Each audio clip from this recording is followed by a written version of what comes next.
Handa na ba ang inyong mga puso para sa isang kwentong susubok sa hangganan ng pagtitiis at magpapakita ng tunay na lakas? Isang pagbati ng kapayapaan sa inyong lahat, mga minamahal naming tagapakinig. Samahan niyo akong muli sa isang salaysay na kukunin mula sa pinakamasakit na abowang nakaraan. Sinasabi nilang ang halaga ng isang tao ay nakikita sa kung paano siya ituring ng iba. Ngunit paano kung ang tunay na halaga ay matatagpuan lamang kapag binitawan mo na ang pagnanais na mahalin ng mga taong matagal ka nang sinasaktan. Halina't pakinggan natin ang kwento ni Hiraya. Ang amoy ng bagong saing na kanin at sinangag na bawang ang unang bumati sa umaga sa mansyon ng mga Salazar. Para sa lahat, ito ay hudyat ng isang bagong araw. Para kay Hiraya Aguas, ito ay hudyat lamang ng isa na namang araw ng pagtitiis. 3 taon. 3 taon na niyang ginagawa ang ritual na ito. Ang gumising bago pa man tumilaok ang manok. Ang ipaghanda ng almusal, ang pamilya ng kanyang asawa na para bang isa siyang kasambahay at hindi ginang ng tahanan. Inilatag niya ang mga kubyertos sa mahabang lamesa na gawa sa nara.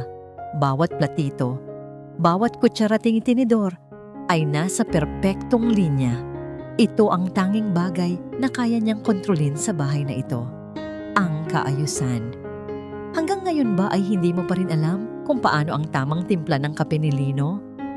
Ang boses na yon, matigas at walang buhay, ay nagmula kay Doña Corazon Salazar, ang kanyang biyenan. Nakatayo ito sa may pintuan ng komedor, nakapamiwang. Ang mga mata ay tila laging nakahanap ng mali. Hindi na lumingon si Hiraya. Sanay na siya. Ang mga salitang matatalim ay parang hangin na lamang na dumadaan sa kanyang tainga. Nakahanda na po ang almusal, mahinahon niyang sagot. Habang isinasali ng mainit na tsokolate sa tasa ng kanyang biyenang lalaki, si Don Ricardo. Maya-maya pa ay bumaba na rin si Lino, ang kanyang asawa. Ang lalaking minahal niya ng buong puso. Ang lalaking ipinangako sa kanya ang buong mundo. Ngunit ni hindi man lang siya kayang ipagtanggol sa sarili nitong ina. Nagtama ang kanilang mga mata sa isang saglit. Nakita ni Hiraya ang pamilyar na emosyon doon. Ang pagsusumamo, ang paghingi ng paumanhin. Ngunit wala na itong epekto sa kanya. Ang puso niya ay manhid na. Umupo si Lino sa kanyang pwesto, sa tabi ni Hiraya. Ngunit ang distansya sa pagitan nila ay parang isang karagatan. Tahimik silang nagsimulang kumain. Oh, sila lang pala. Dahil si Doña Corazon ay hindi pa tapos. Hindi ko alam kung ano ang nagawa naming kasalanan at pinahihirapan kami ng ganito. Anito? Ang tinidor ay tumutunog sa plato. 3 taon ka nang palamunin dito, Hira. Ni isang apo ay hindi mo maibigay sa amin. Isa kang baog na halaman na walang silbi, kundi ubusin ang yaman ng pamilyang ito. Napatigil sa pagsubo si Don Ricardo. Si Lino naman ay napayukom ng kamao sa ilalim ng lamesa. Pero wala. Ni isa sa kanila ay nagsalita. At sa katahimikang yon, naintindihan ni Hiraya ang lahat. Tapos na. Tumayo si Doña Corazon. May kinuha itong isang folder sa ibabaw ng aparador at walang awang inihagis yon sa harap ni Hiraya. Kumalat ang mga papel sa lamesa. Sa ibabaw ng lahat, nakasulat sa malalaking letra ang mga salitang gumising sa kanyang natutulog na diwa. Divorce papers. Pirmahan mo yan, utos ng matanda. Ayoko nang makita ang pagmumukha mo dito. Si Lino ay magpapakasal sa isang babaeng karapat-dapat sa kanya. Isang babaeng magbibigay sa amin ng tagapagmana, hindi isang parasitiko na tulad mo. Lahat ng mata ay napunta kay Hiraya, nag-aabang ng kanyang reaksyon, nag-aabang ng mga luha, ng pagmamakaawa, ng pagwawala. Ngunit wala silang nakita. Dahan-dahang pinulot ni Hiraya ang mga papel. Binasa niya ang bawat linya. Nakita niya ang pirma ni Lino sa ibaba. Medyo nanginginig, ngunit malinaw. Tumingin siya sa kanyang asawa. Sa pagkakataong ito, Si Lino ang unang umiwas ng tingin. Iyon na ang sagot na kailangan niya. Sa halip na umiyak, isang kakaibang kapayapaan ang bumalot sa pagkatao ni Hiraya. Ito na pala iyon. Ito na ang katapusan ng kanyang kalbaryo. Kinuha niya mula sa kanyang bulsa ang isang mamahaling fountain pen. Regalo yon ni Lino nung unang anibersaryo nila. Ang sabi nito, para daw iyon sa pagsusulat niya ng kanilang magandang hinaharap. Gaano kaparangal na ito rin ang gagamitin niya para tuldukan ang lahat. Sa harap ng nabiglang mukha ni Doña Corazon at ng naguguluhang mga mata ni Lino, buong kalmadong inilagay ni Hiraya ang kanyang pirma sa itaas ng pangalan niya. Ang sulat niya ay perpekto, walang bakas ng panginginig, walang bahid ng pag-aalinlangan. Ayan, sabi niya. Ang boses ay payapa. Inilapag niya ang ballpen sa tabi ng mga papel. Dahan-dahan siyang tumayo, inayos ang kanyang damit at tiningnan sila isa-isa. Hiraya. Nagsimulang magsalita si Lino. Ang boses ay basag. Ngunit itinaas lamang ni Hiraya ang kanyang kamay para patigilin ito. Ngumiti siya. Isang ngiting hindi abot sa kanyang mga mata. Isang ngiting puno ng kahulugan na hindi nila kailanman maiintindihan. Huwag kang mag-alala. Sabi niya, ang tingin ay diretso kay Lino. Salamat. Salamat para saan? Naguguluhang tanong ni Doña Corazon. Tumingin si Hiraya sa matanda at sa unang pagkakataon sa loob ng 3 taon, nakita nila ang isang kislap sa kanyang mga mata. Isang kislap na hindi ng kalungkutan, kundi ng kapangyarihan. Salamat sa pagpapalaya sa akin. At sa mga salitang iyon, tumalikod na siya. Naglakad siya papalabas ng komedor, papalabas ng mansyon, papalayo sa buhay na yon na hindi na lumingon pang muli. Iniwan niya ang pamilya Salazar na nakatulala, hindi makapaniwala sa kanilang nasaksihan. Ang babaeng akala nila ay mahina, ay nagpakita ng lakas na hindi nila inaasahan. Habang naglalakad si Hiraya palayo, naramdaman niya ang pagpatak ng ulan. Ngunit sa halip na sumilong, hinayaan niya itong basain ang kanyang mukha. Hindi ito luha ng kalungkutan. Ito ay paglilinis. Sa loob ng naiwang mansyon, ang katahimikan ay binasag ng malakas na pagring ng telepono ni Lino. Nanginginig niya itong sinagot. Hello? Ang boses sa kabilang linya ay puno ng pag-aalala. Sir Lino, may problema po tayo. Ang pinakamalaki nating investor, ang Silangan Holdings, bigla na lang pong binawi ang lahat ng kanilang puhunan. Papunta na po sa pagbagsak ang Salazar Group. Nabitiwan ni Lino ang telepono. Ang mukha niya ay napuno ng takot at pagkalito. Habang sa labas, ang anino ni Hiraya ay tuluyan ng nilamon ng papalakas na ulan.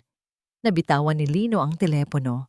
Ang tunog ng pagbagsak nito sa sahig na gawa sa marmol ay umalingaw-ngaw sa nakabibinging katahimikan ng komedor. Tila ba ang bawat piraso ng kanyang mundo ay isa-isang bumabagsak kasama nito. Ano yon, Lino?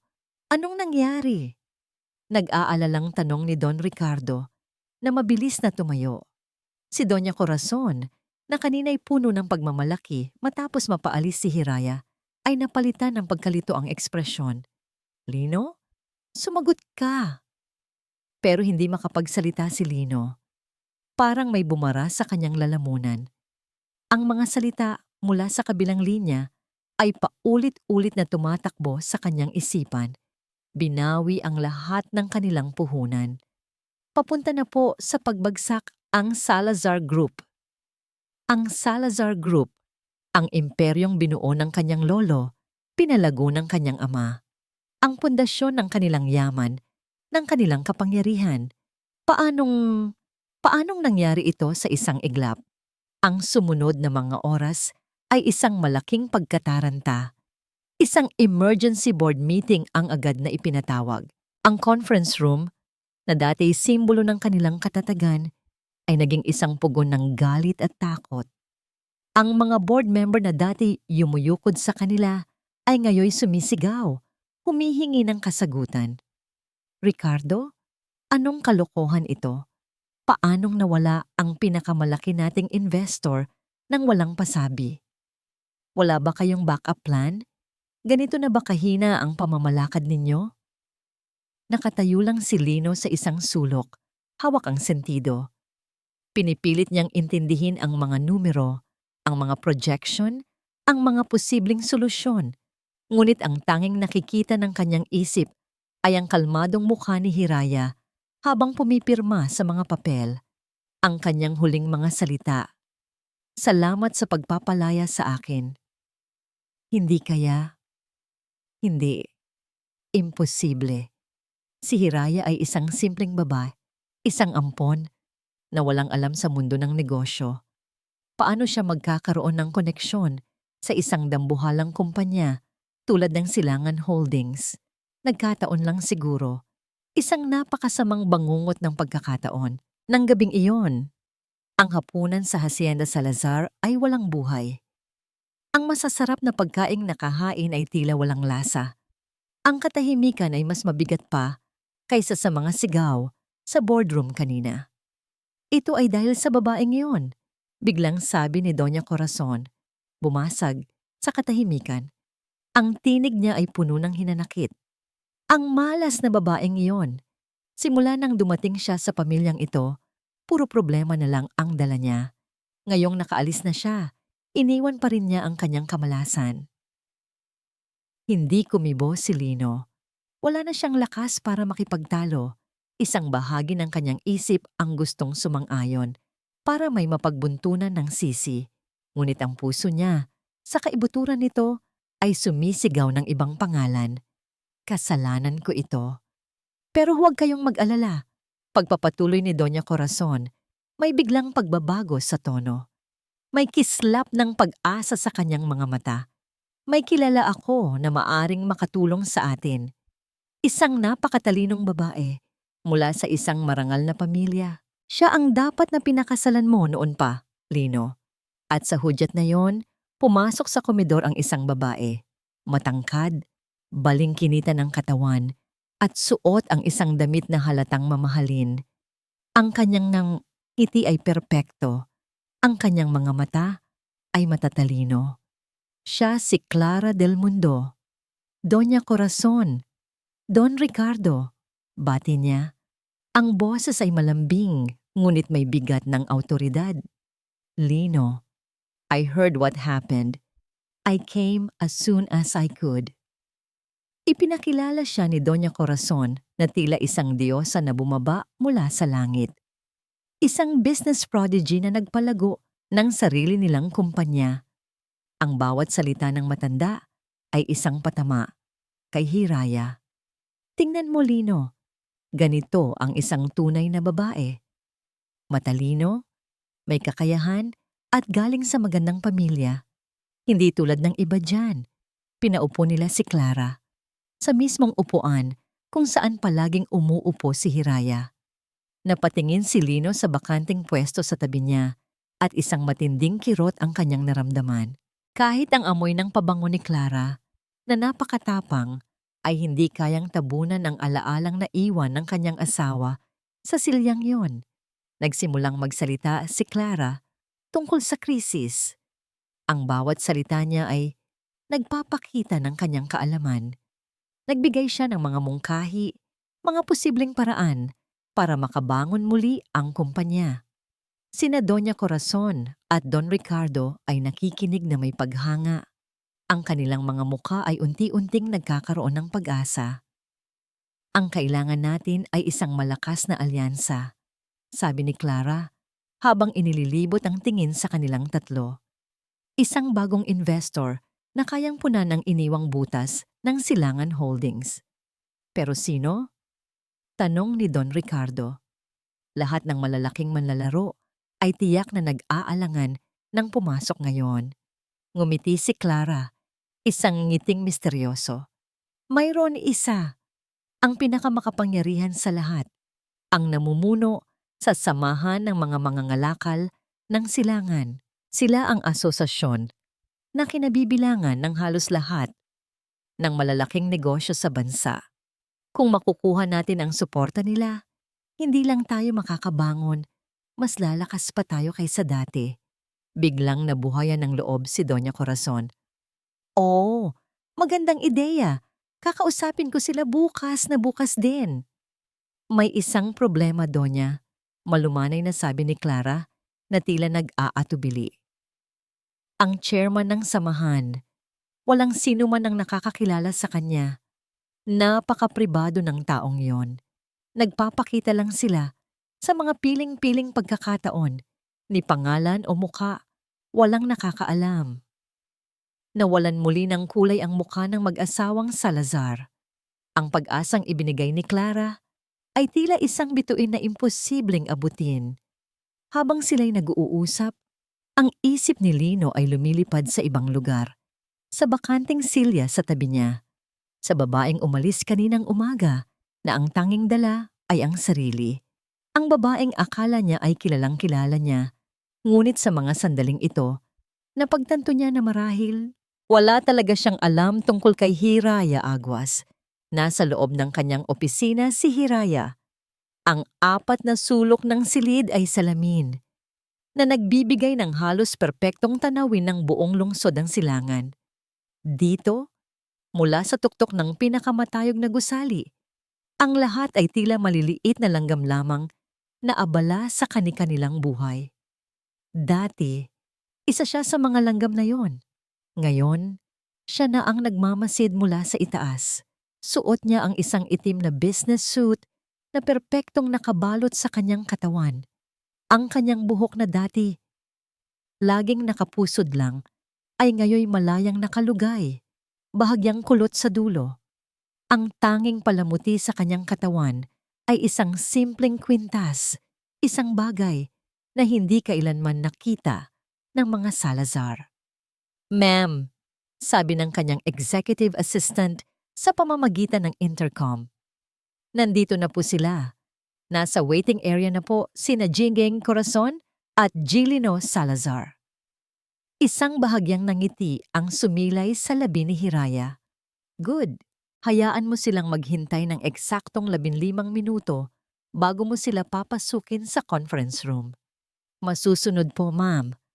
Tumingin si Hiraya sa security monitor na nagpapakita ng live feed mula sa waiting area. Nakita niya si Doña Corazon, hindi mapakali sa kanyang upuan na gawa sa Italianong katad. Kitang-kita ang iritasyon sa mukha nito, halatang hindi sanay na pinaghihintay. Si Lino naman ay nakayuko lang. Ang mga siko ay nakapatong sa tuhod. Ang mukha ay nakatago sa kanyang mga palad. Walang bakas ng dating kumpiyansa. Naaawa ba siya? Tinanong ni Hiraya ang sarili. Siguro, isang maliit na bahagi niya ang nakaramdam ng kirot para sa lalaking minsan niyang minahal. Ngunit ang sakit ng 3 taong pagyurak sa kanyang pagkatao ay mas matimbang. Hindi ito paghihiganti. Para sa kanya, ito ay pagkuha ng hustisya. Matapos ang eksaktong 15 minuto, tumunog muli ang intercom. "Ma'am, papunta na po sila sa conference room Omega." "Salamat, Rina," sagot ni Hiraya sabay tayo. Inayos niya ang kanyang damit at huminga ng malalim. Oras na. Ang conference room Omega ay ang pinakamalaki sa lahat. Ang mesa sa gitna ay gawa sa isang buong piraso ng itim na salamin at ang mga bintana ay mula sahig hanggang kisame na nagpapakita ng parehong tanawin mula sa kanyang opisina. Pagdating ni Lino at Doña Corazon, nadatnan nila ang silid na walang tao.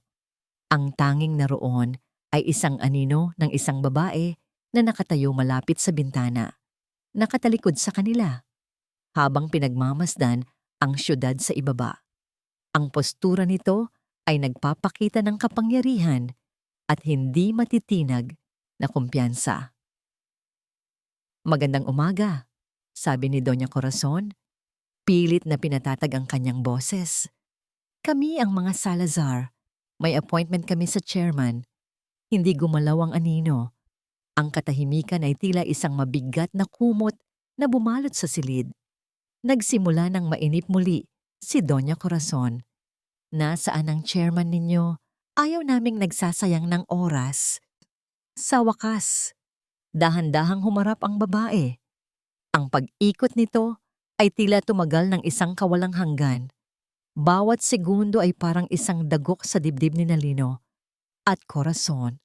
At nang tuluyan ng humarap ang babae, at tumama sa mukha nito ang liwanag mula sa bintana, ang mundo nila ay gumuho.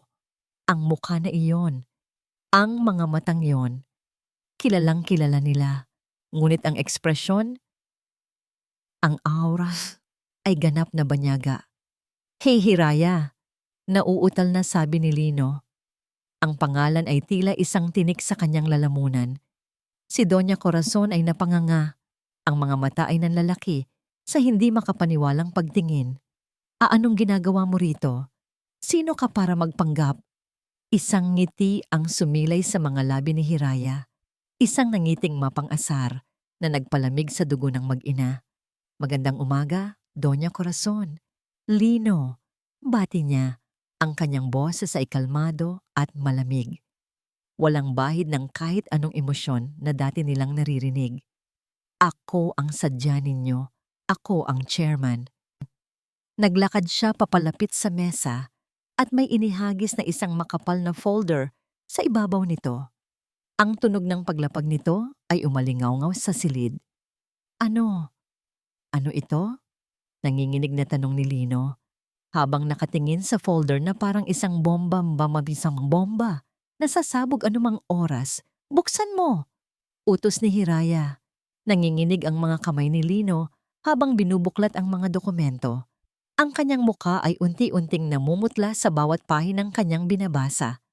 Mga loan agreement, mga mortgage paper, mga promissory note, lahat ng utang ng Salazar Group. At sa bawat dokumento, iisang pangalan ang nakalagay bilang bagong may-ari ng utang, Hiraya Aguas. Iyan, sabi ni Hiraya, ay ang lahat ng pagkakautang ng Salazar Group na binili ko nitong mga nakaraang buwan. Sa madaling salita, ako na ang may-ari ng kumpanya ninyo, at ng bahay ninyo, at ng buhay ninyo. Tumingin siya sa relo. Mayroon kayong 24 na oras para bayaran ang lahat ng yan ng buo. Kung hindi, nagkibit balikat siya. Alam niyo na siguro ang mangyayari. Hindi makapagsalita si Doña Corazon. Ang babaeng tinawag niyang parasitiko, ang babaeng itinaboy niya na parang aso, ay siya palang may hawak sa kanilang leeg. Ang kahihiyan ay parang laso na kumakalat sa kanyang buong katawan. Bakit Hiraya? Bakit mo to ginagawa? Halos pabulong na tanong ni Lino. Ang mga mata ay puno ng sakit at pagkalito. Humarap si Hiraya sa kanya at sa isang saglit nakita ni Lino ang anino ng babaeng minsan niyang pinakasalan. Ngunit mabilis itong nawala. Pinalitan ng isang malamig na pader. Ah, sabi ni Hiraya na para bang may bigla siyang naalala. At ang investor ninyo na biglang umalis, ang Silangan Holdings. Tumingin siya diretso sa kanilang mga mata at binitawan ang huling salita na tuluyang wawasak sa kanilang natitirang pag-asa. Utos ko rin iyon. Ang biyahe pabalik sa Hacienda Salazar ay nalulukuban ng isang mabigat at nakakabinging katahimikan.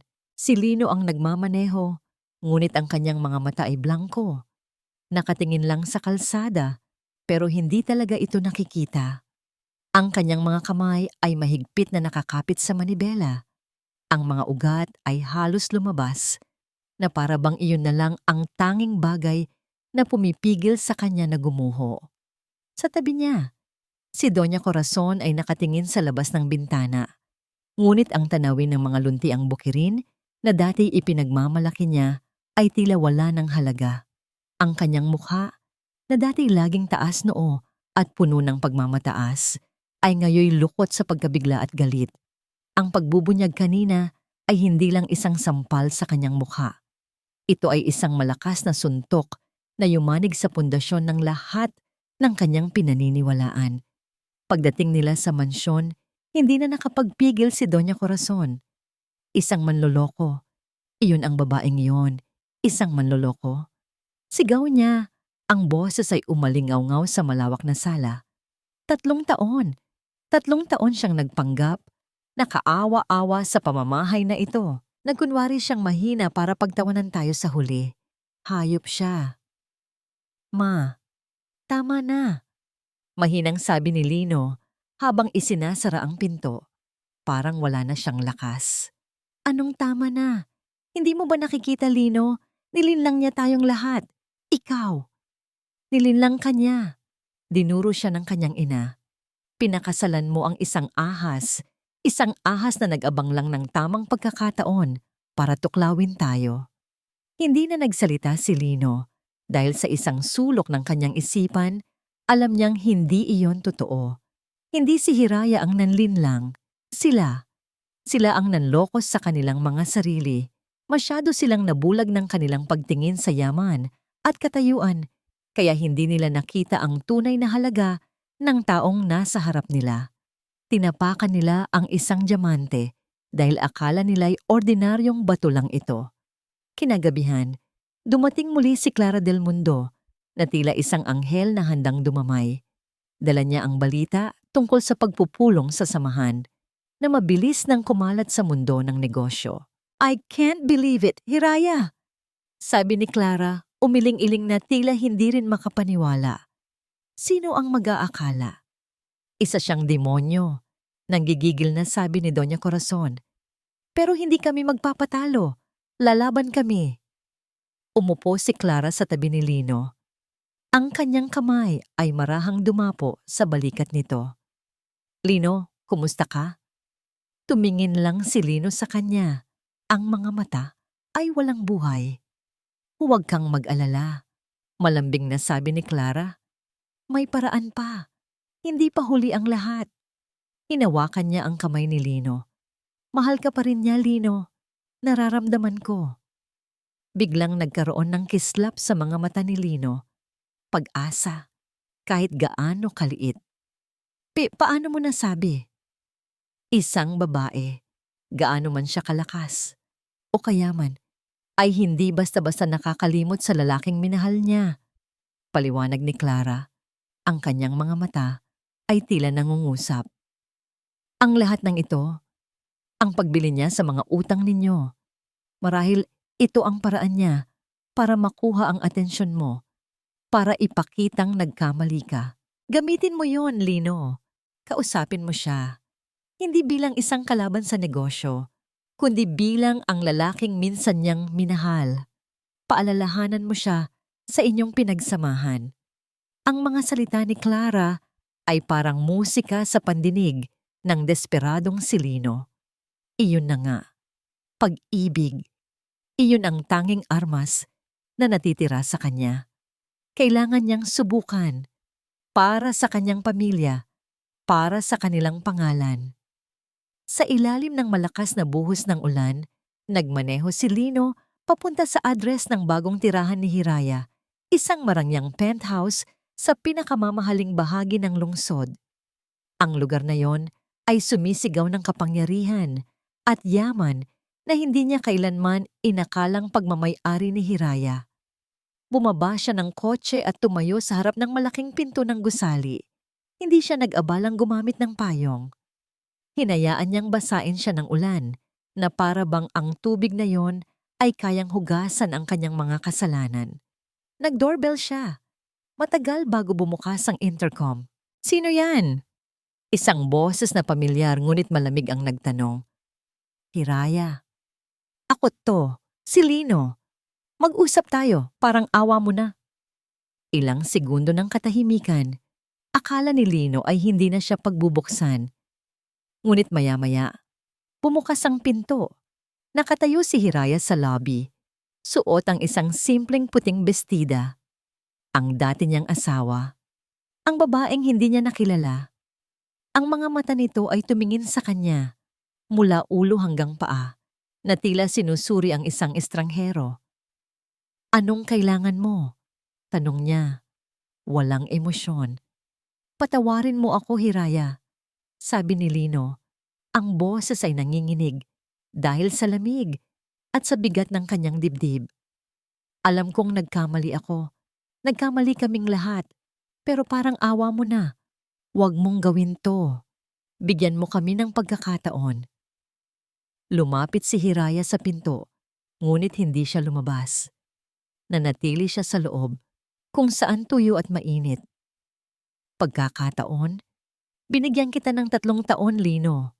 3 taon ng bawat araw para bigyan ako ng pagkakataon na maramdamang asawa mo ako. Pero ano ang ginawa mo? Alam ko at pinagsisisihan ko ang lahat ng iyon. Mahal kita, Hiraya. Mahal pa rin kita.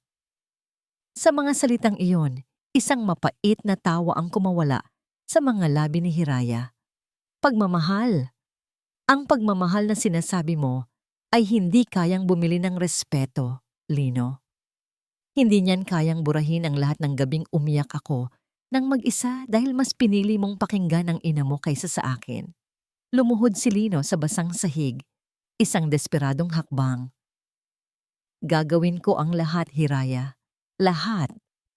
Tiningnan siya ni Hiraya. Ang mga mata ay madilim at hindi mabasa. Sa isang iglap, akala ni Lino ay nakita niya ang awa, ngunit mabilis itong nawala. Huli na ang lahat, Lino. At sa huling pagkakataon, nagsimulang isara ni Hiraya ang pinto. Ang asawang minahal ko, sabi niya. Ang boses ay isang malamig na bulong na humiwa sa puso ni Lino. Ay namatay noong araw na mas pinili niya ang kanyang ina kaysa sa akin. At pagkatapos, isang malakas na kalabog. Ang pinto ay ganap ng nakasara. Iniwan si Lino na nakaluhod sa gitna ng malakas na ulan, mag-isa, basag at talunan. Matapos isara ang pinto kay Lino, nanatiling nakatayo si Hiraya sa likod nito ng ilang sandali.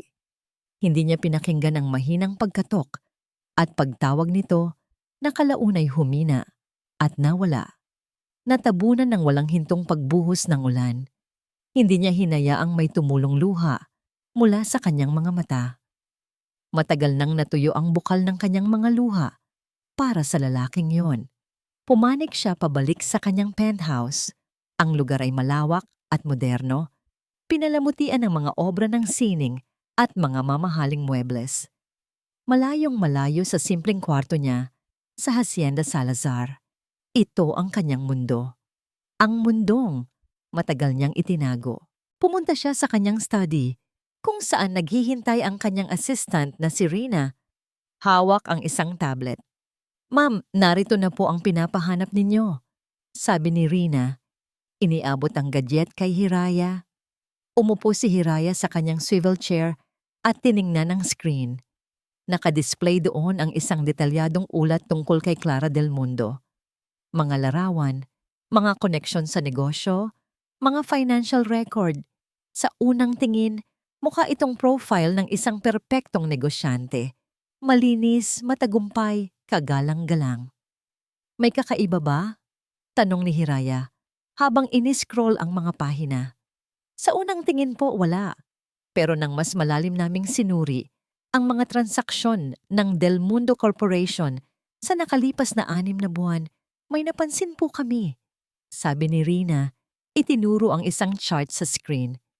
May mga maliliit at tila hindi konektadong mga kumpanya silang binibili. Mga shell company sa tingin namin. At ang mga kumpanyang ito, sila po ang mga bumibili ng mga ari-arian ng mga kumpanyang nalulugi, mga kumpanyang kalaban ng Salazar Group. Napatigil sa pag-scroll si Hiraya. Biglang nag-iba ang kanyang ekspresyon.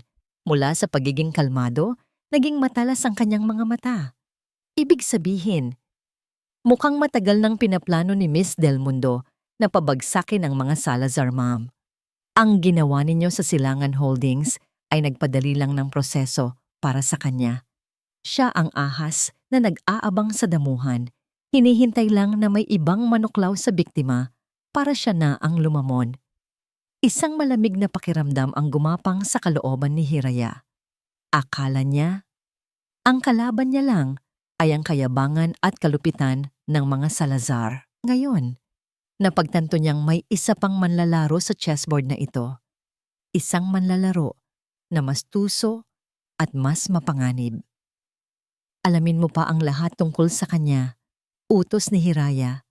lalo na ang nakaraan ng kanyang pamilya. Walang taong gumagawa ng ganito kalaking plano nang walang malalim na dahilan. Masusunod po, ma'am. Nang makaalis na si Rina, naiwan si Hirayang mag-isa sa tahimik na silid. Tumingin siya sa labas ng bintana, sa mga ilaw ng syudad na kumikinang sa gitna ng kadiliman. Naalala niya ang isang pangako. Ang eksena ay lumipat sa isang alaala. 10 taon na ang nakalipas. Isang silid sa ospital, mahigpit na hawak ng batang si Hiraya ang kamay ng isang babaeng maputla at nanghihina, ang kanyang ina. "Anak," sabi ng kanyang ina. Ang boses ay halos pabulong na. "Kapag nawala na ako, mangako ka sa akin. Huwag mong hahayaan na ang pangalan at yaman ng ating pamilya ang magdikta kung sino ka." Umiiyak na umiling si Hiraya. "Pero Nay, pakinggan mo ako." Pagpapatuloy ng ina, hinahaplos ang kanyang buhok. Ang tunay na pag-ibig, Hiraya, ay hindi nabibili. Ang tunay na respeto ay hindi nakukuha sa takot. Gusto kong maranasan mo ang mahalin ka ng isang tao dahil sa kung sino ka, hindi dahil sa kung ano ang kaya mong ibigay. Mamuhay ka ng simple, hanapin mo ang kaligayahan sa mga ordinaryong bagay. Iyan ang tanging hiling ko. Dahil sa pangakong yon, tinago ni Hiraya ang kanyang tunay na pagkatao. Itinago niya ang kanyang koneksyon sa samahan ng mga mangangalakal. Pinili niyang mamuhay bilang isang ordinaryong ampon, nagtatrabaho sa isang maliit na kumpanya. At doon, nakilala niya si Lino Salazar. Akala niya, natagpuan na niya ang katuparan ng pangako niya sa kanyang ina. Isang pag-ibig na totoo, malayo sa anino ng kanyang kapangyarihan. Napabuntong hininga si Hiraya, bumalik sa kasalukuyan. Isang mapait na ngiti ang gumuhit sa kanyang mga labi. "Patawad." "Nay," bulong niya sa hangin. "Pero nagkamali po kayo. O baka ako ang nagkamali ng pagkakaintindi." Sa mundong ito, natutunan niya sa masakit na paraan na ang kapangyarihan ay hindi lang isang pribilehiyo. Ito ay isang sandata, isang kalasag, at hindi na niya ito bibitawan pang muli. Biglang tumunog ang kanyang telepono. Isang unregistered number. Nag-alinlangan siya, ngunit sinagot din niya ito. "Hello? Hiraya Aguas," sabi ng isang boses sa kabilang linya. Isang boses na pamilyar. Si Clara Del Mundo. "Anong kailangan mo?" Malamig na tanong ni Hiraya. Isang mahinang tawa ang narinig niya. "Diretsahan, di ba? Gusto ko yan. Nabalitaan ko ang nangyari kanina sa pagitan ninyo ni Lino. Huwag kang mag-alala. Hindi ako galit. In fact, I'm impressed. Hindi ko akalain na may ganyan kang tinatagong alas." "Hindi ako nakikipaglaro, Clara." "Ako rin." Seryosong sagot nito. "Kaya nga ako tumawag. May alok ako sa'yo. Magkampihan tayo. Tulungan mo akong makuha ang Salazar Group at bibigyan kita ng mas malaking parte kaysa sa inaasahan mo. Pareho naman nating gustong makitang bumagsak ang pamilyang yan, hindi ba?" Napangisi si Hiraya. Ang ahas ay nagpapakita na ng kulay. "Paano kung sabihin kong ayoko?" "Well," sabi ni Clara. Ang tono ay nagbago, naging mas mapanganib.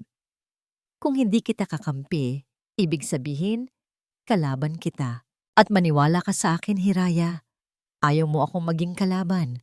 Bago pa makasagot si Hiraya, ibinaba na ni Clara ang tawag. Tinitigan ni Hiraya ang kanyang telepono. Ang kanyang isip ay mabilis na nagpoproseso. Ang laban na ito ay mas komplikado pala kaysa sa inaakala niya. Biglang pumasok si Rina. Ang mukha ay balisa. "Ma'am, may nalaman na po kami." "Ano yon?" "Ang pamilya Del Mundo po. Maraming taon na ang nakalipas. Nag-file po sila ng bankruptcy matapos ang isang malaking business deal." Tumingin si Hiraya kay Rina, nag-aabang sa kasunod na sasabihin nito. Ang kasosyo po nila sa deal na yon. Huminga ng malalim si Rina. Ay ang Salazar Group. Nasa loob sila ng isang malamig at malinis na opisina ng abogado. Sa harap ni Lino ay isang salansan ng mga dokumento. Ang mga salita ay tila lumalangoy sa kanyang paningin. Temporary transfer of controlling shares, loan restructuring agreement, collateral pledge. Mga terminong dati kabisado niya, ngunit ngayoy parang banyagang wika. Isang pirma na lang, isang pirma para isalba ang lahat. Sigurado ba tayo rito, Ricardo? Narinig niyang bulong ni Doña Corazon sa kanyang ama. Kahit sa boses ng kanyang ina, na laging puno ng kumpiyansa, ay may bahid na ng pag-aalinlangan. Wala na tayong ibang pagpipilian, Corazon? Sagot ni Don Ricardo, ang boses ay pagod. Si Clara na lang ang natitira nating pag-asa. Tumingin si Lino kay Clara na nakaupo sa tapat nila. Ang nangiti nito ay kalmado at puno ng suporta. Siya ang kanilang anghel, ang kanilang tagapagligtas. Sa nagdaang mga araw, si Clara ang naging sandalan nila. Siya ang gumawa ng paraan, ang nakipag-usap sa mga bangko, ang naglatag ng planong ito. Ang plano ay simple. Pansamantalang ililipat sa pangalan ni Clara ang kontrol sa kumpanya para makakuha siya ng napakalaking utang gamit ang sarili niyang kredibilidad. Kapag naipasok na ang pera at naisalba ang Salazar Group, ibabalik din niya ang lahat. Isang sugal na nakasalalay sa tiwala. Huwag kayong mag-alala, sabi ni Clara, na tila nabasa ang kanilang pag-aalinlangan. Magkasama tayo rito, ibabangon natin muli ang Salazar Group. Ang mga salitang iyon ang nagbigay ng huling tulak kay Lino. Kinuha niya ang ballpen. Huminga siya ng malalim at inilagda ang kanyang pangalan. Sumunod ang kanyang ama. Sa isang iglap, tapos na. Ang kapalaran ng kanilang pamilya ay nasa mga kamay na ni Clara. Ayan, sabi ni Clara. Ang kanyang nangiti ay lumapad. Kinuha niya ang mga dokumento at maingat na inayos. Salamat sa tiwala ninyo. May kakaiba sa tono ng kanyang pananalita. Isang pinalidad, isang lamig. Tinawag ni Clara ang abogado. Maaari mo nang inotaryo ang mga ito at i-file sa lalong madaling panahon. Pagkatapos ay bumaling siya pabalik sa mga Salazar na ngayon nakatayo na, handa nang umalis. Ngunit hindi na sila pinansin ni Clara. Sa halip, kinuha niya ang kanyang telepono at may tinawagan. Hello? Yes, it's done. Simulan niyo na ang pag-takeover sa lahat ng assets. Nagkatinginan ang mag-anak na Salazar. Si Clara! Anong ibig mong sabihin? Tanong ni Don Ricardo. Dahan-dahang ibinaba ni Clara ang telepono at sa harap nila, nasaksihan ni Lino ang isang nakakatakot na pagbabago.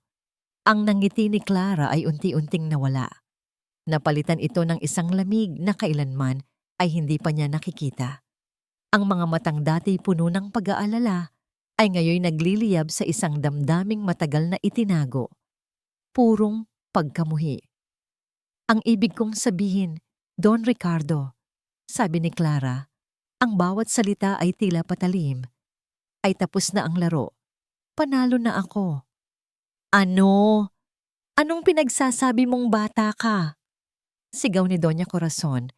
Isang nakakainsultong tawa ang kumawala kay Clara. Bata? Oo. Bata pa ako noon nang wasakin ninyo ang pamilya ko. Bata pa ako nang lokohin ninyo ang tatay ko sa isang business deal.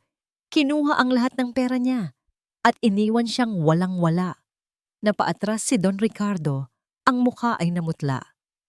Del Mundo, ikaw? Ikaw ang anak ni Arturo Del Mundo, oo.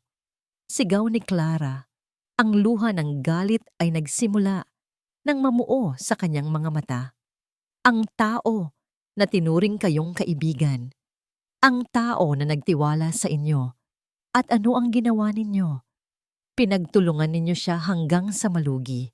Hanggang sa atakihin siya sa puso sa sobrang kahihiyan at sama ng loob. At kayo, dinuro niya si Doña Corazon. Kayo ang nagsabi sa kanya na Hindi siya nabibilang sa mundo ng mayayaman. Napatakip ng bibig si Doña Corazon. Ang alaala ng nakaraan ay biglang bumalik. Lahat ng ito, ikinumpas ni Clara ang kanyang kamay sa paligid. Ang paglapit ko sa inyo, ang pagtulong ko, lahat yan ay isang malaking kasinungalingan. Bawat ngiti ko ay may lason. Bawat tulong ko ay isang patibong. Hinintay ko ang araw na ito. Ang araw na makikita ko kayong mawalan ng lahat, tulad ng ginawa ninyo sa amin. Hindi, pabulong na sabi ni Lino. Ang pakiramdam ng pagkakanulo ay parang isang matulis na bagay na tumusok sa kanyang puso. Ang babaeng pinagkatiwalaan niya. Ang babaeng naging pag-asa niya. Siya pala ang demonyo. Mula sa kanyang bag, may kinuha si Clara. Isang litrato. Litrato nilang dalawa ni Lino. Kuha noong isang linggo. Masaya silang nakangiti. At ikaw, Lino, sabi niya, ang tingin ay diretso sa kanya. Ikaw ang pinakakawawa sa lahat. Dahil pinaniwala mo ang sarili mo na may pagtingin ako sa'yo. Ginamit kita. Ginamit ko ang kahinaan mo laban sa sarili mong pamilya. At sa harap nila, dahan-dahang pinunit ni Clara ang litrato sa gitna. Pagkatapos ay pinunit niya ito ulit. At ulit, hanggang sa maging maliliit na piraso na lang ito. Tapos na ang pagpapanggap, sabi niya. At isang nakakabaliw na tawa ang kumawala sa kanya habang hinahayaan niyang mahulog ang mga piraso ng papel sa sahig. Simula ngayon, ako na ang may-ari ng Salazar Group. Ako na ang bagong Salazar. Ang mga salitang yon ang huling narinig ni Lino bago siya nakarinig ng isang malakas na kalabog. Paglingon niya, nakita niya ang kanyang ina, si Doña Corazon, na nakahandusay na sa sahig, walang malay. Ang isang kamay ay nakahawak sa dibdib. Ma! Sigaw niya ay iyon niya. Ang kanyang isip ay biglang nablangko sa tindi ng pagkasindak at kawalan ng pag-asa. Ang amoy ng ospital. Iyon ang bumati kay Lino. Isang pinaghalong amoy ng antiseptiko, gamot, at isang hindi maipaliwanag na amoy ng kalungkutan. Palagi niyang kinamuhian ang amoy na ito. Ngunit ngayon, ang amoy na ito ang naging kanyang mundo. Nakatayo siya sa gitna ng isang abalang koridor ng emergency room. Mga doktor at nurse na nagmamadaling naglalakad. Mga tunog ng makina na umuugong. Mga pamilyang umiiyak sa mga sulok. Ang lahat ng ingay at gulo sa paligid ay tila malayo, na para bang nasa ilalim siya ng tubig. Ang tanging malinaw sa kanya ay ang imahe ng kanyang ina na isinasakay sa isang stretcher. Ang mukha nito'y kasing putla ng puting kumot na nakabalot sa kanya. Sir, kayo po ba ang anak ni Mrs. Corazon Salazar? Tanong ng isang doktor na lumapit sa kanya. Tumango lang si Lino, hindi makapagsalita. She suffered a massive heart attack. Seryosong sabi ng doktor. Nagawa naming i-stabilize siya sa ngayon, pero critical pa rin ang kanyang kondisyon. The next 24 hours are crucial. Kailangan na namin siyang ilipat sa ICU. ICU, critical. Ang mga salitang yon ay parang mga bombang sumabog sa kanyang pandinig. Tumango ulit siya at pagkatapos ay umalis na ang doktor. Naiwan si Lino na nakatayo doon. Pagkatapos ay naglakad siya, walang patutunguhan, hanggang sa makarating siya sa isang hanay ng mga upuan sa isang mas tahimik na bahagi ng koridor. Umupo siya. O mas tamang sabihin, bumagsak siya sa upuan. Ito na yon, ang pinakamababang punto ng kanyang buhay. All is lost. Wala na ang kanyang asawa, wala na ang kanyang kumpanya, wala na ang yaman at pangalan ng kanyang pamilya. At ngayon, ang buhay ng kanyang ina ay nakabitin sa isang sinulid. Ipinatong niya ang kanyang mga siko sa tuhod at isinubsob ang mukha sa kanyang mga palad. Walang luha, hindi pa. Ang nararamdaman niya ay hindi lang sakit. Ito ay isang malawak na kawalan. Isang butas sa kanyang pagkatao na napakalaki at napakalamig. Sino ang dapat sisihin? Si Clara, sa kanyang makademonyong paghihiganti? Si Hiraya, sa kanyang malamig na hustisya? Ang kanyang ina, sa kanyang walang hanggang pagmamataas? Hindi. Ako. Ang salitang yon ay umalingaw-ngaw sa kanyang isipan. Ako ang may kasalanan. Ako ang naging duwag. Ako ang naging sunod-sunuran. Ako ang pumayag na yurakan ang babaeng nangako sa aking mamahalin habang buhay. Ako ang nagtiwala sa isang ahas dahil mas madaling pakinggan ang mga matatamis nitong salita kaysa sa tahimik na sakit sa mga mata ng aking asawa. At ngayon, nagsimulang bumalik ang mga alaala, hindi ang mga malalaking kaganapan, kundi ang mga maliliit na bagay na kanyang binaliwala. Naalala niya ang unang beses na ipinagluto siya ni Hiraya ng paborito niyang sinigang. Medyo maalat, pero ngumiti siya at sinabing, iyon ang pinakamasarap na sinigang na natikman niya. Nakikita niya kung paano nagliwanag ang mukha nito sa tuwa. Naalala niya noong minsan siyang nilagnat. Si Hiraya ang nag-alaga sa kanya buong gabi. Hindi natulog, laging pinupunasan ang kanyang noo ng basang bimpo. Narinig niya ang bulong nito. Gumaling ka na, mahal ko. Naalala niya ang mga gabing umuuwi siyang pagod mula sa trabaho at laging may naghihintay sa kanyang mainit na hapunan at isang mahinahong na ngiti. Isang namang ngiti na hindi niya kailanman sinuklian ng tama. Ang lahat ng maliliit na piraso ng pagmamahal na yon, tinapon niya. Ipinagpalit niya sa katahimikan, sa kaginhawaan ng hindi pakikipagtalo sa kanyang ina. Ipinagpalit niya sa isang pekeng kapayapaan. At sa puntong iyon, sa gitna ng malamig na koridor ng ospital, sa ilalim ng malamlam na ilaw ng fluorescent, nagsimulang tumulo ang mga luha ni Lino Salazar. Hindi ito isang marangal na pag-iyak. Ito ay isang paghagulgol na nagmumula sa kaibuturan ng kanyang kaluluwa. Ang bawat hikbi ay puno ng pagsisisi. Ang bawat patak ng luha ay para sa bawat pagkakataong sinaktan niya si Hiraya. Ang mga luhang dapat sana'y iniyayak niya para sa kanya noon ay ngayon palang bumubuhos. Huli na ang lahat. Umiyak siya para sa kanyang kahinaan. Umiyak siya para sa kanyang katangahan. Umiyak siya dahil sa wakas, sa gitna ng pagguho ng lahat ng bagay sa paligid niya, naging malinaw ang lahat. Hinayaan niyang bumagsak ang lahat ng pader na matagal niyang itinayo. Ang pagiging isang Salazar, ang pagiging isang tagapagmana, ang lahat ng iyon ay walang halaga. Sa huli, siya ay isang lalaki lamang na nawala sa landas at sinira ang pinakamagandang bagay na dumating sa kanyang buhay. Hindi niya alam kung gaano siya katagal na nanatili sa ganoong posisyon. Ang alam niya lang, nang sa wakas ay huminto ang kanyang pag-iyak. Naramdaman niyang may tumayo sa kanyang harapan. Dahan-dahan niyang itinaas ang kanyang namumugtong mga mata. Nakatayo sa harap niya ang isang lalaking nakasuot ng itim na suit. Ang mukha nito ay seryoso at walang emosyon. Ang postura nito ay nagpapakita ng disiplina at kapangyarihan. Ginoong Lino Salazar? Tanong ng lalaki. Ang boses ay formal at malamig. Tumangulang si Lino. Pinapatawag po kayo, sabi ng lalaki.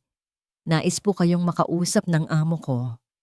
Nasa isang malawak at payapang hardin si Hiraya. Ang hangin ay sariwa, puno ng halimuyak ng mga bulaklak ng sampaguita at dama de noche. Sa gitna ng hardin ay may isang maliit na lawa, kung saan malayang lumalangoy ang mga isdangko. Ito ang lugar na kanyang inuuwian kapag ang bigat ng mundo ng korporasyon ay nagiging napakahirap ng pasanin. Ito ang kanyang santuaryo. Nakaupo siya sa isang maliit na gazebo. Kaharap ang isang lalaki. Ang lalaki ay nasa mga huling taon ng kanyang edad. May mga puti ng hibla sa kanyang buhok, ngunit ang kanyang tindig ay tuwid at matatag. Ang kanyang muka ay may mga guhit na ng panahon, ngunit ang kanyang mga mata ay matalas at puno ng karunungan at isang kapangyarihang hindi maikakaila. Nakasuot ito ng simpleng puting barong. Siya si Miguel Soliman, ang kanyang ama. Nalaman ko ang nangyari kay Corazon Salazar, sabi ni Miguel habang dahan-dahang inihahalo ang kanyang tsa. Ang boses niya ay kalmado, ngunit may bigat. At ang ginawa ng anak ni Arturo del Mundo, tumango si Hiraya, ang tingin ay nasa mga isda sa lawa. Hindi ko inaasahan na aabot sa ganoon, itay. Ang paghihiganti ay isang apoy, anak. Malumanay na sabi ni Miguel, kapag sinindihan mo ito, mahirap nang kontrolin kung sino lang ang masusunog. Minsan, nadadamay kahit ang mga nasa paligid. Tumingin si Hiraya sa kanyang ama. Pinagsasabihan niyo po ba ako? Umiling si Miguel at inilapag ang kanyang tasa. Hindi. Naiintindihan ko kung bakit mo ginawa ang ginawa mo. Ang hindi ko maintindihan ay kung bakit kinailangan mong pagdaanan ang lahat ng yon nang mag-isa sa loob ng 3 taon. Sa mga salitang iyon, naramdaman ni Hiraya ang pamilyar na kirot. Ang kirot ng isang pangako. Dahil iyon po ang pangako ko kay inay. Mahina niyang sagot. Ang mabuhay ng simple. Ang mahalin dahil sa kung sino ako. Ang iyong ina? Ngumiti ng bahagya si Miguel, isang ngiting puno ng pangungulila. Ay isang idealista. Naniniwala siya sa kabutihan ng mundo. Ngunit ang mundo ay hindi laging mabuti, Hiraya. At ang pagtalikod sa kung sino ka ay hindi simpleng pamumuhay. Iyon ay pagtatanggi sa sarili. Pero natagpuan ko si Lino, giit ni Hiraya. O inakala kung natagpuan ko siya.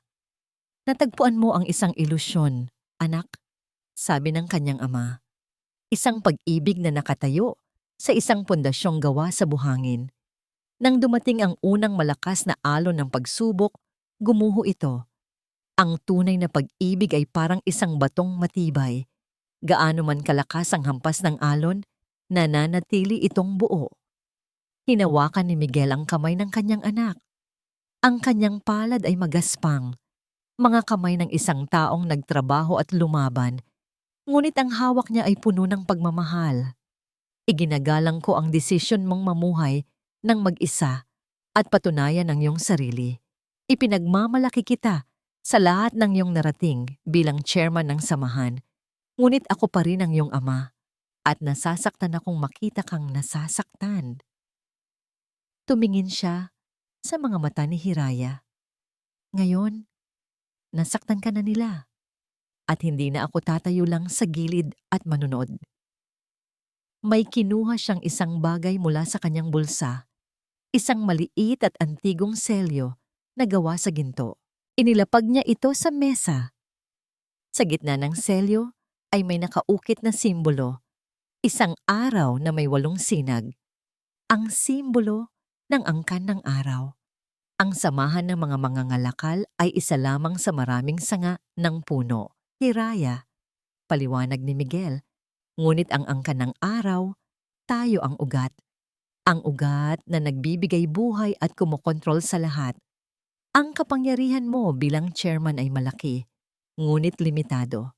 Ang kapangyarihan ng angkan ay walang hangganan. Tinitigan ni Hiraya ang selyo. Ito ang kanyang pamana. Ang kapangyarihang tinalikuran niya para sa isang pangarap na pag-ibig na naging isang bangungot. Gusto kong ikaw na mismo ang tumapos nito, Hiraya, sabi ng kanyang ama. Ngunit kailangan mong gamitin ang tamang sandata. Oras na para ipaalala mo sa lahat kung sino ka talaga. Hindi lang bilang Hiraya Aguas, ang kinatatakutang chairman, kundi bilang Hiraya Soliman, ang nag-iisang anak ng pinuno ng angkan ng araw. Tumayo si Miguel. Nais kong makita mo kung paano pinagsisihan ng lalaking iyon ang kanyang mga ginawa. Sa hudyat na yon, isang bantay ang lumapit. Narito na po siya, pinuno. Tumango si Miguel, papasukin siya. Dinala ng mga bantay si Lino sa hardin. Ang itsura niya ay masahol pa sa kahapon. Ang kanyang damit ay gusot. Ang kanyang buhok ay magulo. At ang kanyang mga mata ay namumugto mula sa magdamag na pag-iyak. Ngunit higit sa lahat, ang kanyang dating kayabangan ay ganap nang nawala, napalitan ng isang aura ng pagkatalo at pagkalito. Natigilan siya nang makita niya si Hiraya na nakaupo sa gazebo. Ngunit mas natigilan siya nang makita niya ang lalaking kasama nito. Hindi niya kilala si Miguel Soliman, ngunit ang aura nito, ang tahimik na kapangyarihan na bumabalot dito, ay sapat na para manginig ang kanyang mga tuhod. Ang lugar na ito, ang hardin na napapalibutan ng matataas na pader, ay tila isang ibang mundo. Nakita ni Lino si Hiraya, nakaupo doon, payapa, sa tabi ng makapangyarihang lalaki. At sa sandaling iyon, napagtanto niya, ang pagitan sa kanila ni Hiraya ay hindi lang tungkol sa pera o katayuan sa lipunan. Ito ay isang agwat na kasing lawak ng isang karagatan, isang agwat na hindi na niya kailanman matatawid. Ang babaeng akala niya ay isang maliit na isla na kaya niyang angkinin ay isa palang buong kontinente na hindi pa niya nasisimulang tuklasin. Iniwan ni Miguel Soliman ang dalawa sa gazebo. Ang kanyang pag-alis ay tila nag-iwan ng isang vacuum na agad na puno ng isang mabigat at hindi komportableng katahimikan. Tanging ang marahang tunog ng umaagos na tubig mula sa maliit na talon sa lawa at ang huni ng mga ibon ang maririnig. Nananatiling nakatayo si Lino sa labas ng gazebo. Hindi sigurado kung dapat ba siyang umupo o manatili sa kanyang kinatatayuan. Ang kanyang mga mata ay nakatuon kay Hiraya na ngayon ay dahan-dahang umiinom ng kanyang tsaa na para bang wala itong pakialam sa kanyang presensya. Bawat segundong lumilipas ay parang isang karayom na tumutusok sa kanyang balat. Sa wakas, si Hiraya ang unang nagsalita. Hindi pa rin siya tinitingnan. "Ang ina mo," sabi niya. Ang boses ay payak. "Narinig ko ang nangyari. Kumusta na siya?" Ang simpleng tanong na yon, na may bahid ng kahit kaunting pag-aalala, ang tuluyang bumasag sa natitirang depensa ni Lino. "Kritikal pa rin," sagot niya. Ang boses ay garalgal. Hindi pa rin siya nagigising. Doon lang siya tiningnan ni Hiraya. Ang mga mata nito ay kalmado, walang bakas ng galit o ng pagtatagumpay. Ang nakita lang ni Lino ay isang malawak at malamig na distansya. "Umupo ka, Lino," sabi niya. Itinuro ang silyang nasa tapat niya. Sumunod si Lino na parang isang robot. Naupo siya, ipinatong ang kanyang mga kamay sa ibabaw ng kanyang mga hita para pigilan ang panginginig ng mga ito. Bakit? Bakit mo ako pinapunta rito?" Tanong niya, hindi na makatiis sa tensyon. "Para pagtawanan? Para ipamukha sa akin ang lahat ng nawala sa amin? Wala akong panahon para sa mga ganyang bagay." Diretsong sagot ni Hiraya. "Pinapunta kita rito dahil may alok ako sa'yo." Alok. Ang salitang yun ay nagbigay ng isang maliit na kislap ng pag-asa sa dibdib ni Lino. "Kahit ano, Hiraya, gagawin ko." "Huwag kang magmadali," putol ni Hiraya. "Pakinggan mo muna. Ang ina mo ay nangangailangan ng pinakamahusay na atensyong medikal. Ang mga espesyalista, ang mga makabagong gamot, lahat ng yun ay magastos. At sa pagkakaalam ko, wala na kayong kahit isang kusing." Tumagos sa puso ni Lino ang bawat salita. Isang masakit na katotohanan. Kaya kong ibigay ang lahat ng yon. Pagpapatuloy ni Hiraya. "Maari kong ilipat ang ina mo sa pinakamahusay na ospital sa bansa o kahit sa ibang bansa. Kaya kong bayaran ang mga pinakamagagaling na doktor para gamutin siya. Titiyakin kong mabubuhay siya." Napatitig si Lino sa kanya. Ang kanyang mga mata ay nanlalaki. Ito ba ay isang himala? "Ti talaga?" "Oo," sabi ni Hiraya. "Ngunit may kapalit." Heto na. Inihanda ni Lino ang kanyang sarili. Kahit ano. Luluhod siya sa buong syudad kung kinakailangan. Ano iyon? Tanong niya. Tumingin ng diretso si Hiraya sa kanyang mga mata at sa tingin na yon, nakita ni Lino ang bigat ng bakal. Gusto kong linisin mo ang pangalan ng pamilya Del Mundo. Napakunot ang noo ni Lino. Anong ibig mong sabihin? Ang kasunduan sa negosyo na siyang sumira sa kanila. Maraming taon na ang nakalipas, paliwanag ni Hiraya, ay hindi lang isang masamang desisyon sa negosyo. Iyon ay isang panloloko. Isang sabuatan sa pagitan ng iyong ama at ng ilang kasosyo para makuha ang teknolohiyang pagmamay-ari ni Arturo Del Mundo. Alam ko. At alam mo rin, Lino, marahil hindi ang lahat ng detalye, pero alam mong may mali. Napaiwas ng tingin si Lino. Ang kahihiyan ay parang isang mainit na likido na umakyat sa kanyang mukha. Oo, may mga naririnig siyang bulong-bulungan noon. Mga usapan sa likod ng mga saradong pinto. Ngunit pinili niyang huwag alamin. Pinili niyang maging bulag. Ang gusto kong gawin mo, sabi ni Hiraya, ang boses ay hindi nagbabago, ay humarap sa publiko. Magpatawag ka ng press conference at aminin mo ang lahat ng kasalanan ng pamilya Salazar. Ang panlolokong ginawa ninyo sa mga Del Mundo. Ang lahat ng iba pang maliliit na negosyante na inyong sinira para umangat. Ilabas mo ang lahat ng baho ng inyong pamilya. Para kay Lino, ang hinihiling ni Hiraya ay mas masahol pa sa pagluhod. Hinihiling nitong sirain ang nag-iisang bagay na natitira sa kanila. Ang kanilang pangalan, ang kanilang legasiya, ang dangal na ipinagmamalaki ng kanyang ina. Hiraya, parang awa mo na. Pagmamakaawa niya. Wala na sa amin ang lahat.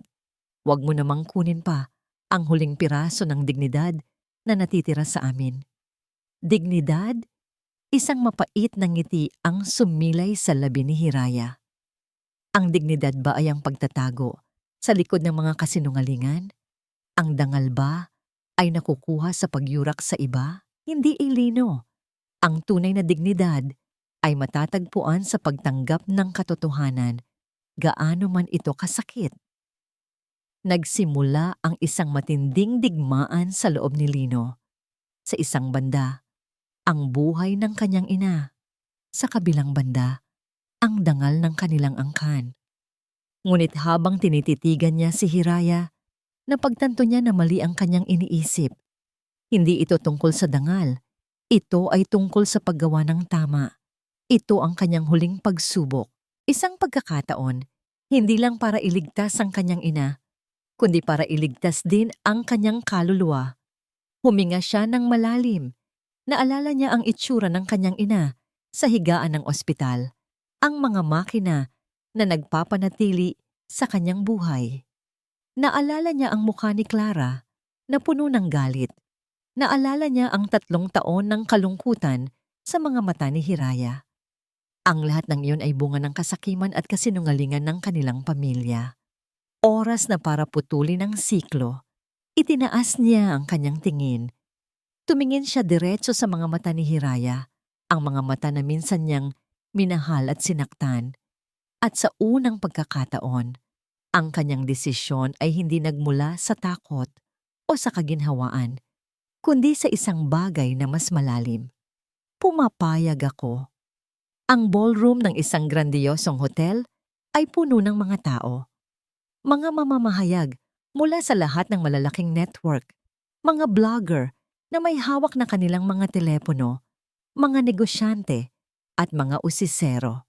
Ang lahat ay narito para sa isang kaganapan. Ang opisyal na pag-anunsyo ni Clara Del Mundo sa kanyang pag-takeover sa Salazar Group. Ito ang kanyang koronasyon. Nakatayo si Clara sa gitna ng entablado, sa likod ng isang podium na may logo ng Salazar Group na malapit ng palitan ng sa kanya. Suot niya ang isang matingkad na pulang bestida, simbolo ng kapangyarihan at tagumpay. Ang kanyang ngiti ay matamis, ngunit ang kanyang mga mata ay nagliliyab sa pananabik. Matapos ang maraming taon, sa wakas, makakamit na niya ang hustisyang matagal niyang inasam. Magandang umaga sa inyong lahat, panimula niya. Ang kanyang boses ay umalingaw-ngaw sa buong silid. Ngayong araw, nasasaksihan natin hindi lang ang pagbabago ng pamunuan, kundi ang pagsilang ng isang bagong panahon para sa industriyang ito. Ang Salazar Group, sa ilalim ng aking pamumuno, ay aangat sa mga abo nito. Biglang bumukas ang malaking pinto sa likuran ng ballroom. Lahat ng ulo ay napalingon. Mula sa pinto, pumasok si Lino Salazar. Hindi siya ang Lino na kilala nila. Wala na ang mamahaling suit, napalitan ng simpleng polo shirt at pantalon. Wala na ang aroganteng tindig, napalitan ng isang tahimik na determinasyon. Naglakad siya sa gitnang pasilyo, hindi pinapansin ang mga bulungan at ang mga kumikislap na kamera. Ang kanyang mga mata ay nakatuon lamang sa entablado. Kay Clara. Anong ginagawa mo rito? Nanggigigil na bulong ni Clara nang makalapit si Lino. Security! Palabasin ang taong ito. Ngunit bago pa man makakilos ang mga security guard, nagsalita na si Lino. Ang kanyang boses ay kinuha ng mikropono sa podium. Patawad sa abala, sabi niya. Ang kanyang tinig ay nanginginig sa simula, ngunit unti-unting tumatatag. Ako si Lino Salazar at mayroon akong kailangang ipagtapat. Natigilan ang lahat. Maging ang mga guwardiya ay napatigil, hindi sigurado sa gagawin.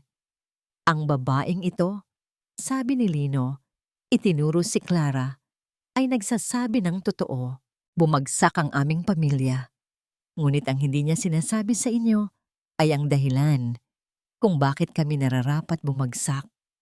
Tumingin siya sa mga kamera, sa daan-daang matang nakatutok sa kanya. Ito na, walang atrasan.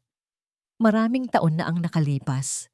Panimula niya, ang aking pamilya, ang pamilya Salazar, ay nanloko sa isang kasosyo sa negosyo. Isang mabuting tao na nagngangalang Arturo Del Mundo. Isang malakas na pagbulong ang kumalat sa mga manonood. Ang mukha ni Clara ay biglang namutla. Hindi ito kasama sa kanyang plano. Kinuha namin ang kanyang teknolohiya, ang kanyang pera, at ang kanyang dignidad. Pagpapatuloy ni Lino, ang bawat salita ay parang isang bigat na nababawas sa kanyang dibdib. At hindi lang siya. Marami pang iba. Mga maliliit na negosyanteng aming tinapakan para manatili sa itaas. Ang Salazar Group ay itinayo sa pundasyon ng kasakiman at kasinungalingan. At ngayon na ang oras para singilin ang utang. Sinungaling, huwag kayong maniwala sa kanya. Sigaw ni Clara, sinusubukang agawin ang mikropono. Ngunit huli na ang lahat. Ang katotohanan ay lumabas na. At sa sandaling iyon, isa pang kaganapan ang yumanig sa silid. Ang lahat ng pinto sa paligid ng ballroom, ang mga pangunahing pasukan, ang mga fire exit, ang mga service door, ay sabay-sabay na bumukas. Mula sa bawat pinto, pumasok ang mga lalaking nakasuot ng itim na suit. Ang kanilang mga mukha ay seryoso. Ang kanilang kilos ay organisado at mabilis. Sa kanilang mga suit, may isang maliit na sagisag na nakaborda. Isang araw na may 8 sinag. Mabilis nilang pinalibutan ang silid. Walang gulo. Walang sigaw. Isang tahimik at nakakatakot na pagpapakita ng puwersa. Ang mga security guard ng hotel ay napaatras.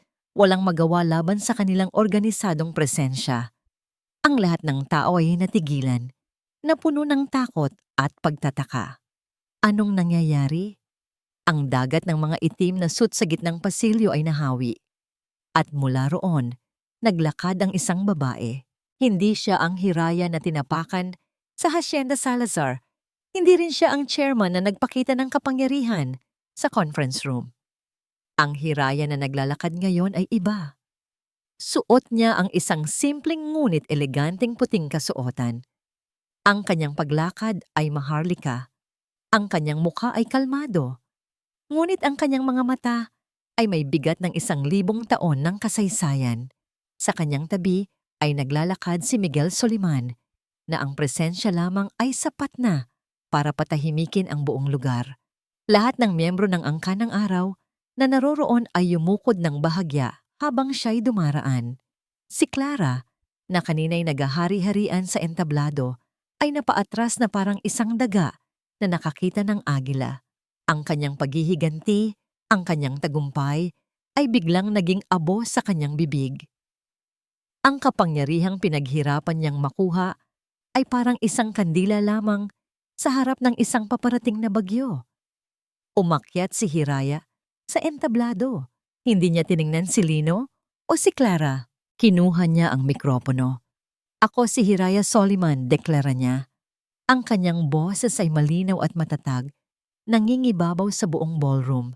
Hindi niya kailangang sumigaw para marinig. Ang nag-iisang tagapagmana ng Angka ng Araw. Tumingin siya kay Clara at sa unang pagkakataon, nakita ng lahat ang tunay na kapangyarihan sa kanyang mga mata. Hindi ito kapangyarihan ng pera. Ito ay kapangyarihan ng awtoridad na hindi matitinag. "Clara del Mundo," sabi ni Hiraya, "inaakusahan kita ng corporate sabotage, market manipulation, at fraud. Ang paghihiganti ay isang bagay, ngunit ang paggamit ng ilegal na paraan na nakasira sa daan-daang inosenteng empleyado at investor ay ibang usapan." Sa isang senyas mula kay Hiraya, dalawang lalaki ang lumapit kay Clara. "Arestado ka." "Hindi! Wala kayong karapatan!"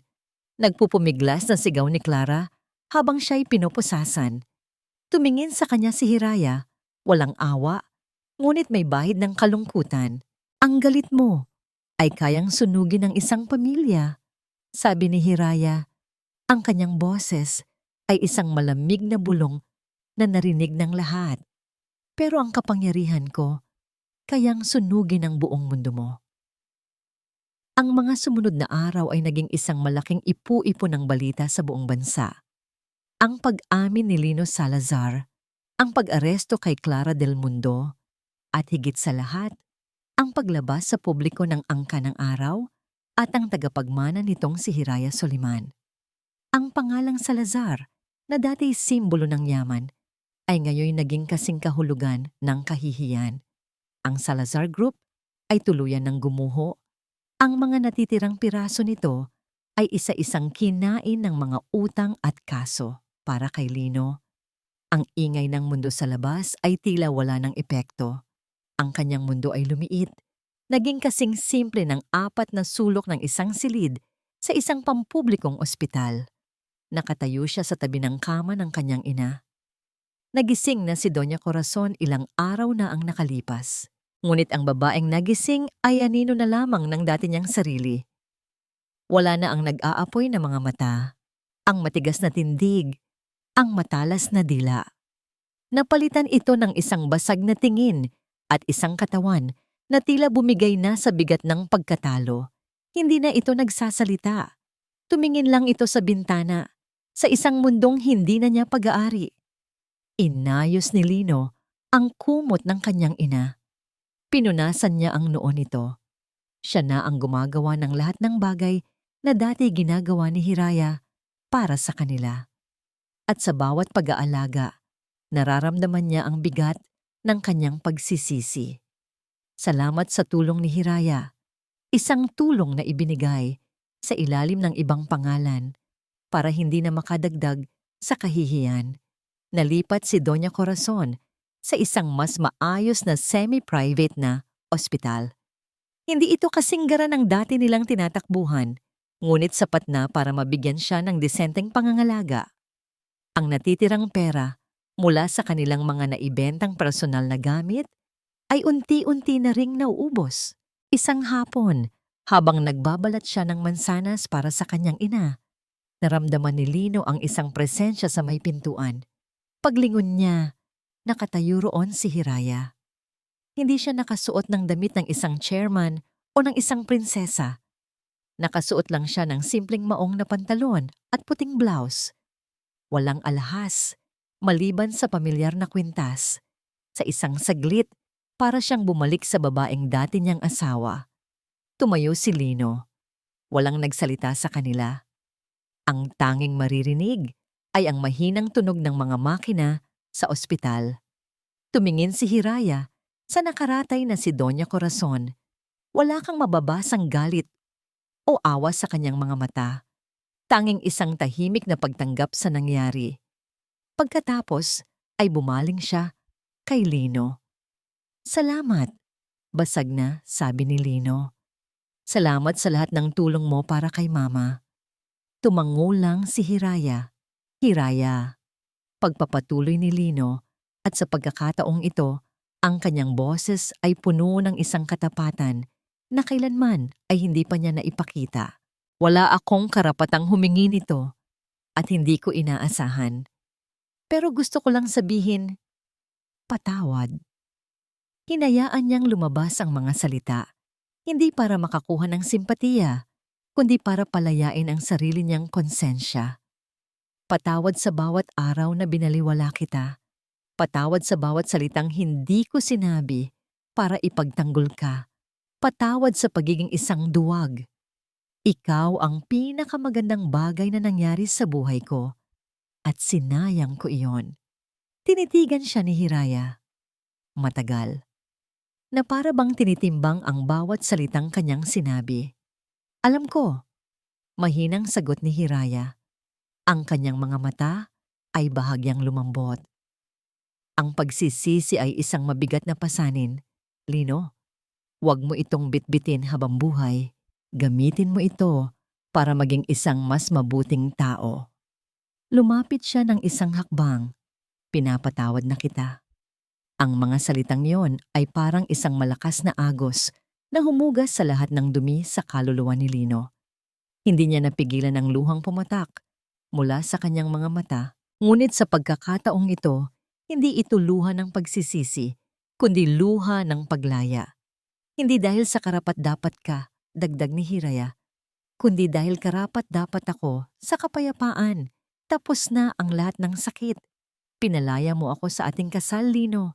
Ngayon, pinapalaya na rin kita sa iyong mga kasalanan." Nag-alok siya ng kanyang kamay. Nag-alinlangan si Lino sa simula. Pagkatapos ay dahan-dahan niya itong tinanggap. Nagkamay sila.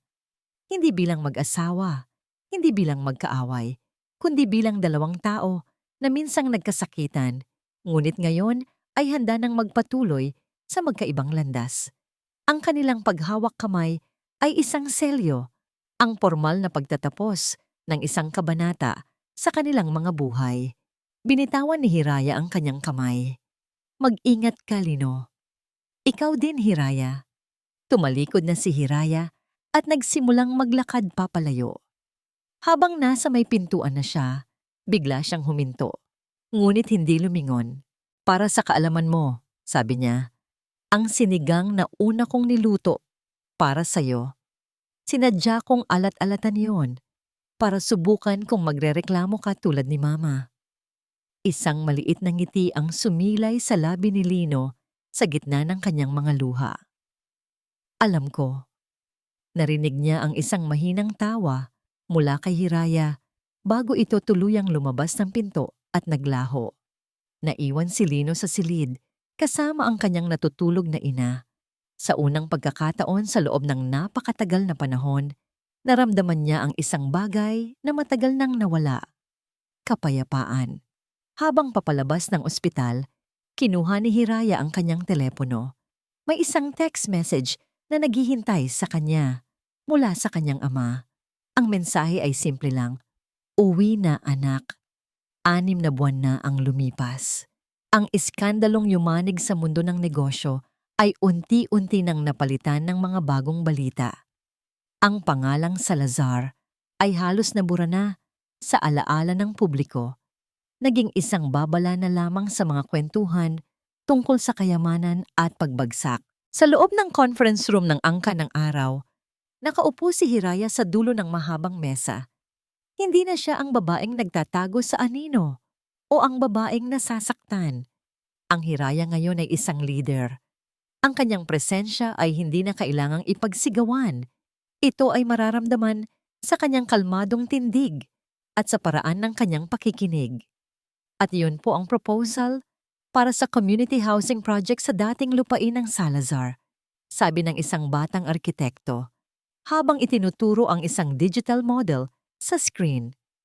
Mga disenteng pabahay para sa mga pamilyang nawalan ng trabaho dahil sa pagsasara ng kanilang mga pabrika. Tiningnan ni Hiraya ang mga miyembro ng konseho. May ilan na nag-aalinlangan. Isa itong malaking gastusin na walang tiyak na balik, sabi ng isang mas matandang miyembro. Tumingin si Hiraya sa kanila. Isang tinging puno ng pag-unawa, hindi ng paghatol. Ang pagtulong sa kapwa ay hindi isang gastusin, mahinahon niyang sabi. At hindi rin ito charity, isa itong investment. Isang investment sa mga tao na siyang tunay na yaman ng kahit anong bansa o organisasyon. Kapag itinaas natin ang buhay ng isa, itinataas natin ang buhay ng lahat. Tumingin siya sa batang arkitekto. Aprobado ang proyekto.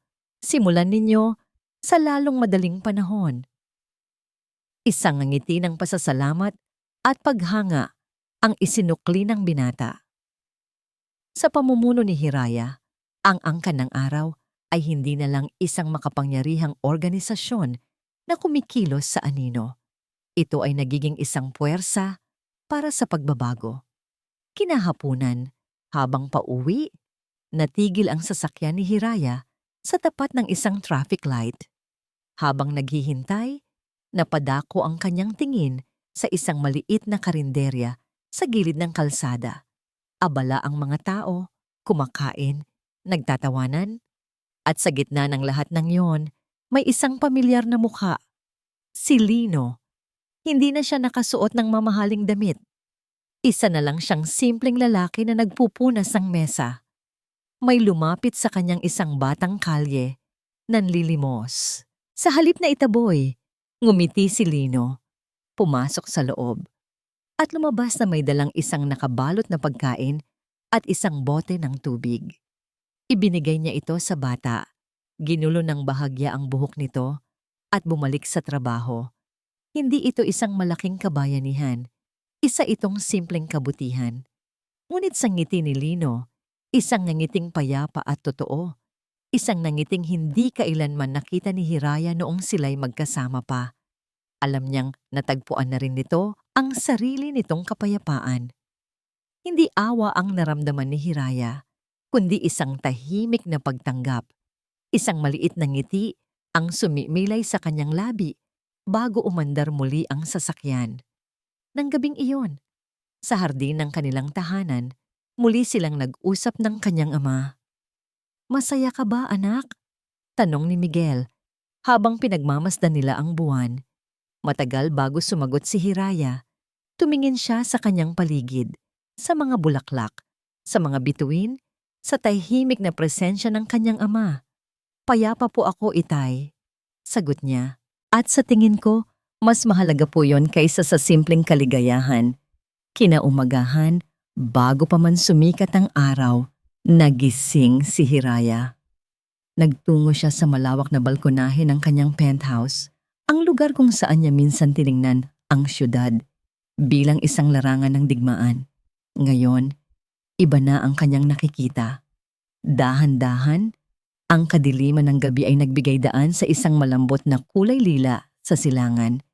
Ang mga unang sinag ng araw ay sumilip mula sa likod ng mga natutulog na gusali, na parang mga daliring ginto na humahaplos sa buong syudad. Ang itim ay naging kulay abo, pagkatapos ay naging kulay rosas, hanggang sa ang buong kalangitan ay nagliyab sa maningning na kulay ng ginto at kahel. Isang bagong umaga, isang bagong simula. Huminga ng malalim si Hiraya. Ang hangin ay malamig at malinis. Natutunan niya ang isang mahalagang aral. Ang halaga niya ay hindi nagmula sa pagmamahal ni Lino. Hindi ito nagmula sa pag-aproba ni Doña Corazon. Hindi rin ito nagmula sa pangalan ng kanyang ina o sa kapangyarihan ng kanyang ama. Ang kanyang tunay na halaga ay nagmula sa kanyang sarili. Sa kanyang kakayahang bumangon matapos madapa. Sa kanyang lakas na magpatawad, hindi para sa iba, kundi para sa sarili niyang kapayapaan. Sa kanyang desisyon na gamitin ang kanyang kapangyarihan, hindi para manakit, kundi para maghilom. Tumingin siya sa sumisikat na araw at sa unang pagkakataon, sa loob ng napakatagal na panahon, isang purong nangiti ang gumuhit sa kanyang mga labi. Isang nangiting abot sa kanyang mga mata, isang nangiting sumasalamin sa liwanag ng bagong umaga. Hindi na siya ang babaeng naghihintay ng kanyang katapusan. Siya na ang babaeng nagmamay-ari ng kanyang sariling simula. At dito po nagtatapos ang kwento ni Hiraya. Isang paalala na ang tunay na halaga natin ay hindi matatagpuan sa opinyon ng iba, kundi sa kung paano natin tinitingnan at minamahal ang ating mga sarili. Ang pagpapatawad ay hindi tanda ng kahinaan, bagkus ay tanda ng lakas, ang lakas na palayay ng sarili mula sa bigat ng nakaraan upang harapin ang isang mas magandang bukas. Maraming salamat po sa inyong walang sawang pagsubaybay at pakikinig. Sana po ay may napulot kayong aral at inspirasyon sa kwentong ating pinagsaluan. Huwag po kayong mag-atubiling mag-iwan ng komento sa ibaba. Ano pong masasabi ninyo sa kwento ni Hiraya at Lino? At anong klaseng kwento naman po ang gusto ninyong marinig sa susunod? Hindi dito nagtatapos ang ating paglalakbay. Marami pa pong kwentong kasing ganda at mas puno ng aral dito sa aming channel. Kung nagustuhan nyo ang kwentong ito, i-like, i-share sa pamilya at mga kaibigan, at mag-subscribe na rin para lagi kayong updated sa mga susunod pa naming kwento.